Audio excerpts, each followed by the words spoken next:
আসসালামু আলাইকুম। আমি রাজিয়া ডেইলি ব্লগ চ্যানেল থেকে প্রতিদিনের মতো আবারও ছোট্ট একটা ভিডিও নিয়ে আমার বন্ধুদের মাঝে হাজির হয়ে গেলাম। আর যে যেখান থেকে আমার ভিডিওটা দেখছো অবশ্যই লাইক দিয়ে পুরো ভিডিও দেখবে, অবশ্যই ভালো লাগবে। আর আমার কলিজার ভাই বোনেরা কেমন আছো? নিশ্চয়ই ভালো আছো। আর এই যে সকাল থেকে আজকে ভিডিওটা স্টার্ট করে দিলাম, যেহেতু আমরা বউ বা মেয়ে, আমাদের কিন্তু ঘুম থেকে উঠেই কাজ শুরু হয়, মোছামাছি থেকে আর কি ঝাড়ু দেওয়ার থেকে শুরু হয়। আমিও তার ব্যতিক্রম কোনো কম নেই। আমিও শুরু করে দিলাম মোছামুছির কাজ। আর এই যে জিনিসপত্র কি বলবো, এত ধুলাবালি প্রতিদিন সকাল বিকাল মোছার পরেও তারপরেও অনেক ধুলাবালি পড়ে। যাই হোক, ধুলাবালি পড়ে এই জন্যেই যে তো আমরা ঘরে বসে কি করব, আমাদের কাজই এই ধুলাবালি পরিষ্কার করা। আর আমি যে কথা বলছিলাম যে টাকা খুব সহজে বুদ্ধি খাটিয়ে জমানো যায়। যার যতটুকু ইনকাম থাক না কেন, আপনি চেষ্টা করলে কিন্তু উপায় হয়, চেষ্টা থাকলে কিন্তু আপনি টাকা জমাতে পারবেন। আর আমি যে গতকাল বাড়িতে গিয়েছিলাম, আমাকে যাওয়ার সময় আমার হাজব্যান্ড আমাকে 3000 টাকা দিয়েছিল, যে গাড়ি ভাড়া দিয়ে যাবা আসবা, যেহেতু সাথে 2টা মেয়ে ছিল, এই হিসাব করেই কিন্তু আমাকে 3000 টাকা দিয়েছিল। আর আমি কিন্তু বুদ্ধি খাটিয়ে মেয়েদের জন্য পরাটা ভাজি করে নিয়েছিলাম বাটিতে ভরে, যেহেতু খিদে লাগতে পারে, দূরের পথ।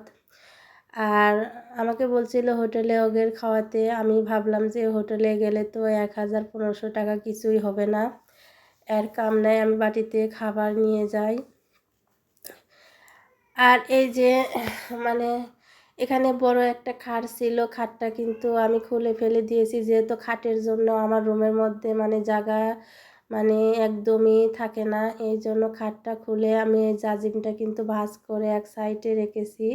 তো আমার হাজব্যান্ড বলে যে এই বিছানায় শুয়ে শান্তি পাই না, এত ছোট বিছানায় থাকা যায়। তো ভাবলাম যে এভাবেই থাকতে হবে, না হলে ছোট দেখে একটা খাট নিয়ে এসো। তো বলতেছে তোমার তো খালি নেশো নেশো, বলো নেশবা না, কী করবো, ঘর যেহেতু রুম ছোট, খাটটা একটু বড় হয়ে গেছে। যাই হোক, খাটটা আমি অবশ্যই ঈদের আগেই নেসবো। আর আমার একটু প্ল্যান আছে, ঈদের আগে আমি ঘরটা একটু ডেকোরেশন করব। যাই হোক, কথা বলতে বলতে কিন্তু আমি ঘরটা ঝাড়ু দিয়ে নিয়ে আর কি নিয়ে এলাম। আরও যে কথা বলছিলাম সেই আমি কিন্তু 3000 টাকার থেকে আমি 1000 টাকা আলাদা করে রেখে দিয়েছিলাম, যে আমি যেভাবেই হোক এই 2000 টাকাতে যাব আবার আসব। আর এই 1000 টাকা আমি কিন্তু এক্সেস রেখে দিয়েছিলাম। আর যে কথা সেই কাজ, আমি কিন্তু 2000 টাকা দিয়ে কমপ্লিট করেছি, গিয়েছি আবার এসেছি। আর 1000 টাকা যে আমার কাছে আছে এটা কিন্তু আমি বলিনি যে আমার কাছে টাকা আছে। এভাবেই বুদ্ধি করে আপনারা কিন্তু একটু একটু করে জমাতে জমাতে এক সময় দেখবেন অনেক হয়ে গেছে। আপনাদের পছন্দের অনুযায়ী গয়না বা ঘরের কোনো জিনিস আপনারা কিনতে পারেন। আর আমি সেই টাকাটাই কিন্তু গুনতেছি যে কয় টাকা আমার বেঁচে গেল।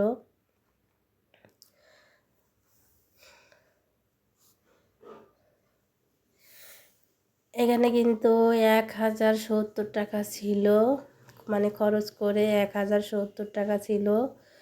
আমি চাইলে কিন্তু 1000 টাকা কিন্তু খরচ করে ফেলতে পারতাম, কিন্তু আমি খরচ করিনি। এই গাড়ির মধ্যে কিন্তু অনেক খাবার জিনিসপত্র আসে বেচার জন্য, আমি কিন্তু কিনি নাই।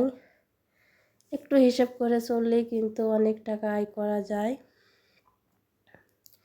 যাই হোক, সে যেহেতু রমজান মাস সামনে, আবাদতের মাস, আমরা বেশি বেশি আবাদত করব, বেশি বেশি করে দোয়া পড়ব।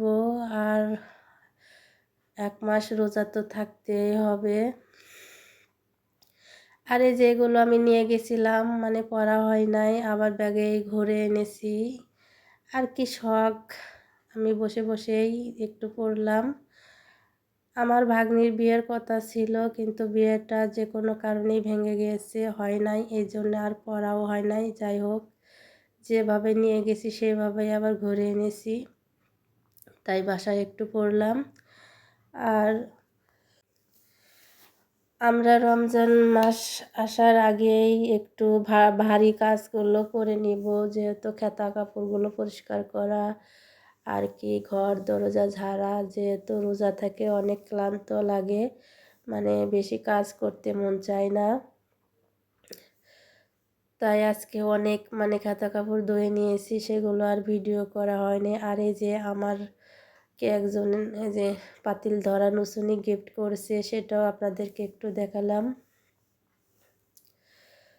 যাই হোক, আমি আর কথা বলতে পারবো না, আমার প্রচুর ঠান্ডা, মানে বাড়ি গেলেই আমার ঠান্ডা, আমি বুঝি না কিছু। যাই হোক, এখন আমি একটু চা খাবো বিস্কিট দিয়ে। আপনারা সবাই ভালো থাকবেন, সুস্থ থাকবেন, অবশ্যই পুরো ভিডিও দেখবেন।